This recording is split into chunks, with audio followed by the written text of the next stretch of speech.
Thank you so much for having us, first of all. It's actually not just a pleasure, but an honor to be here on this stage that we shared with so many inspiring and powerful people. And we're also honored because we want to bring a topic to you that is not actually that discussed in general in public spaces. And we want to talk to you about period poverty and menstrual equity and the invisible stain that it actually is on human rights in general. So when we talk about menstruation, we never actually say it out loud. We talk about the monthly guest, we talk about, in Romania, for example, we call it on stop. This is actually our name as well. The name of our association is the slang for menstruation in Romania. We don't say period, we say that time of the month. So what we want to do through our presentation is to be able to say menstruation without shame, just to say it out loud as it is. Beyond the myths, beyond all the negative aspects that we usually associate menstruation with, and there's so many of them. There's so many do's and don'ts, there's so many not to do, there's so many things that we have to look out for. We have to hide everything when it comes to menstruation. So we're just wondering, why do we talk so little about something that's happening so much? Something that affects all of us in reality. And first of all, menstruation and menstrual health is not just about the monthly blood. It's an indicator of general health. If there's a problem with menstruation, that's actually a sign that we are going through, our body is going through some struggles, whether that's mental struggles or physical struggles. Second of all, why don't we talk about it when 25% of the world population actually experiences menstruation at any given time? Even in this room right now, where we all are, statistically speaking, there is probably at least 5 people that are during their menstruation at the moment. And if we think about it, it's also related to the right to dignity. So we don't have to be afraid of talking about it. It's related to the right of health, it is related to the right to hygiene. And cumulatively, if we think about all the days that we menstruate in our lifetime, it accumulates to a total of 8 years. Imagine that you're spending 8 years of your life during the menstruation, and we don't talk about it. And what does that do? That actually leads to period poverty. So, first of all, when we talk about period poverty, many people assume that it's just related to something that affects only people that come from a particular social economic class. But in reality, it's more than that. It's not just about the lack of access to hygiene and menstrual products. It is also the lack of access to healthcare. We don't talk about syndromes and illnesses that are related to menstruation. We don't talk that much about endometriosis. We don't talk about polycystic syndrome. We don't even talk about menopause. That's already out of discussion. There's so little research about these aspects. There's also a lack of information. How many of you, when you got your period for the first time, you knew exactly what's happening to your body and how to take care of your body when you got it? We have to think about how people that get their menstruation, children, at their first menstruation, they're usually also over-sexualized. Menstruation is often seen as a sign of ready to start the sexual life, ready to reproduce, when in fact this actually involves many other dimensions. Menstruation is just a biological, physical aspect in our lives. And this all leads to one of the most dangerous things, which is self-isolation. Children that experience menstruation and problems related to menstruation often have to leave school, they have to skip school, and often they actually have to abandon school because it's very difficult to actually return to school after missing out on a monthly basis a few days. And this actually goes longer, even in our adult lives. We have to pretend like we're not on our menstruation because we're ashamed to say that, hey, today I'm having a really bad day. It's hurting so much, my whole body, and we don't say that. We have to pretend with a fake smile and just keep going as if we're not experiencing that. And we're just taking it in at an individual level rather than for what it actually is that's affecting all of us. So if we look from a geographical perspective at the European and Bulgarian context, actually, everything that's related to menstruation, it's already there in the law. In Bulgaria, you have in the constitution the right to equality, the right to dignity, the right to hygiene. All these are already there, yet we don't actually implement them. We don't have to advocate for soap, we don't have to advocate for toilet paper, but we do have to advocate for menstrual products as if there's something so specific and so niche and not really affecting most of us. There is also a lot of stigma, and this is not just in the Balkan context, this is actually around the globe. There is a stigma around the fact that if you have menstruation, you're gonna be dirty, that you have to be quiet, that you have to hide your products that you're using. And then at European level, on average, there was an international study recently that showed that there is a paradox. 53% of the European people that answered the study experienced extreme pain, yet 54% didn't even know that that is not normal. And to top it all off, there's actually people that have to think twice before they buy period products. There's people that actually have to buy something else and use less products. There's people that have to reuse products. They have to reuse other things, like clothes, for example, instead of buying something that's so necessary and basic hygiene level. And actually, this is not just in Europe or in Bulgaria, it's also in Romania. And yes, well. So last year, we actually conducted a national study about menstrual poverty, where we had around 1,600 responses. And I will show you a little bit of what we had, like, very worrying, even though we are working since 2018 in this field. It still amazes us. So in our study, it showed up that 1/3, 29% of the respondents said that they have to change less often the menstrual product because they didn't afford it. Over 40% have faced difficulties at least once in providing monthly menstrual products. Almost 50% said that they didn't have the correct information about menstruation. And also 48% consider that the menstrual products are expensive. Wow. What do we do at PESTOP? I will tell you a little bit about it in numbers.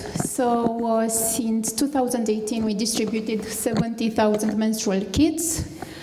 We give active support to over 2,500 people on a monthly basis across Romania. And we had over 3,000 participants to our courses, Body and Consent. We had to name it like this because otherwise the real name is Sexual Education. But we wouldn't get many doors opened. And now I will just lead you a little bit through the field work that we do. It actually started with distributing packages. Now we distribute 500 in Bucharest. And when we saw that we need that many and we don't cover enough in the capital, we wondered how does menstrual poverty look in other counties in Romania. So this is why now we have over 2,500 beneficiaries. Every month we go on the field and distribute these packages. And as my colleague said, menstrual poverty, it's not only about not having the proper products to take care of yourself, it's also the lack of information. So this is why we developed a menstrual education class. And we started by speaking with girls, but we figured it out that if we speak only to girls, will keep them in their own bubble. So we involve the boys also. You can see their faces, not very happy, but we are not giving up. And we are talking to them about what menstruation is, how to take care of themselves, the girls, what products can be used, which signs they should know before going to a doctor. And also the conversation that it's going on with the boys is why it's important for them to know all these things in order to reduce shame for the girls and also to be able to support them when they need it. But also, afterwards, we thought, okay, the children receive the information, but if they go home and they speak with their parents who don't have the same knowledge, we did the job, but not all the way. So we created these community gatherings, and we are also speaking with the parents on how to approach this subject. And also we are giving them space to tell us about the first time that they experienced menstruation and how it felt for them. Oh, sorry. Another part is the course about body and consent, which we try to guide adolescents through the signs of puberty, how a good relationship should look, about consent, and about the limits of a relationship.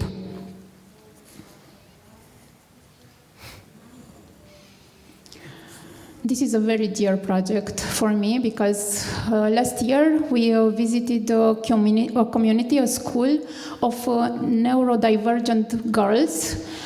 And even though we went there to distribute menstrual pads, we acknowledge a different problem.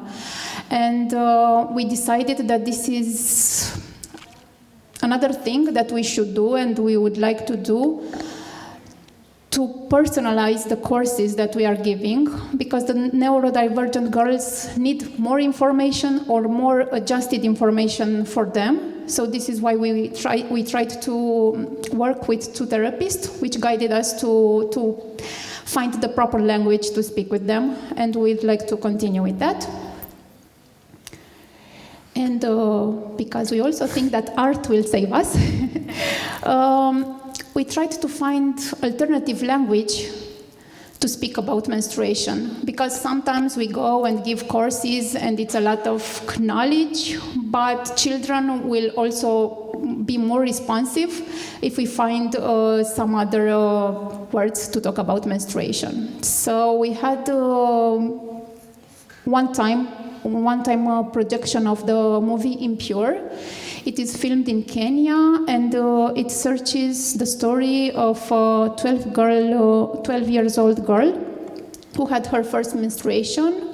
It's based on a real story, and unfortunately, because she didn't have the proper information, and she was shamed at school because this thing happened in school. Unfortunately, she killed herself in real life because of that. Fortunately, the movie finds another end, and our plan is to project it in schools this year. And also, we had a theater play, a one-woman show that speaks about the road that it's from childhood to adolescence for a girl, from her first period through the hardness of her first relationships. And also we are trying to have some fun while speaking and working with menstruation.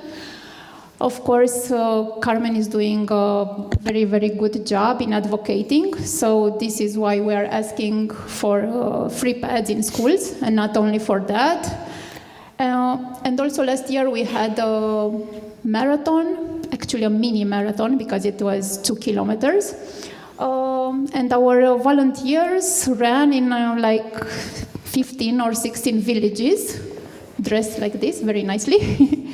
And they received menstrual products for 2 months. So by doing also sports and also like triggering, because they were very often asked, why are you running in your village? I think they were able to raise awareness also.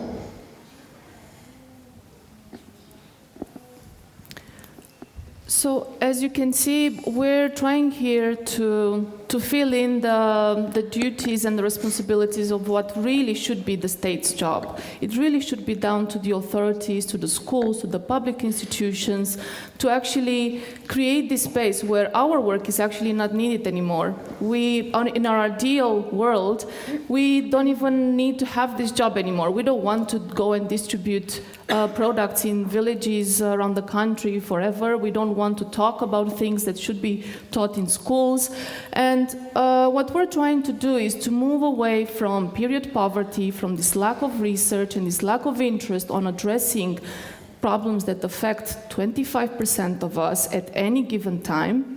And we want to move to menstrual equity. So what this means is that we cannot have equality if we don't address this menstrual equity from what it really means. We need to be able to talk about it without problem. We need to have access to hygiene products, not just soap, not just toilet paper, but also pads and any other menstrual products that we need to use.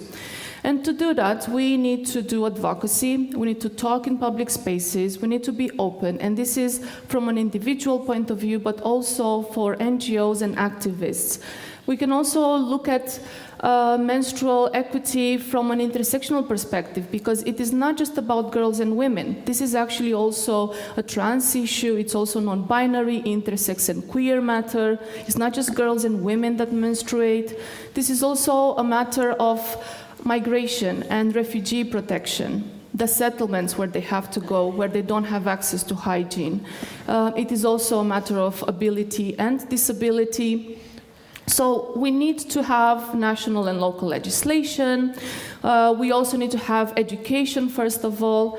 And we need to have menstrual products accessible everywhere. So what I want to show you now is a little bit of hope and some good examples. For example, in Scotland, they have menstrual products everywhere in public institutions, nationwide, since 2021. There are free products in schools in many different countries. This is just a very small list.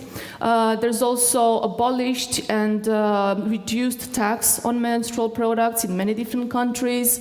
And actually one of the things that we also like is menstrual education that's becoming a practice in different countries, either through national initiatives or international initiatives. And one of the recent wins for menstrual equity is the fact that now in Spain, since 2024, there is menstrual leave for women and people that menstruate with endometriosis and other menstrual-related illnesses. So what we really want to realize, and for everyone to understand, is that menstrual health is not a luxury. It actually is a right. It's a human right. It's not just related to women and girls, as I mentioned. It's related to everyone. It's also not just socioeconomic, but unfortunately, it's true. It really affects socioeconomic classes differently. And beyond everything, it's actually affecting all of us. So just as a small exercise, just think about it. How many of you had menstruation at some point in your lives or know someone that's very close to you that had menstruation? And this is how many people are affected by this matter that we don't really talk about. Thank you.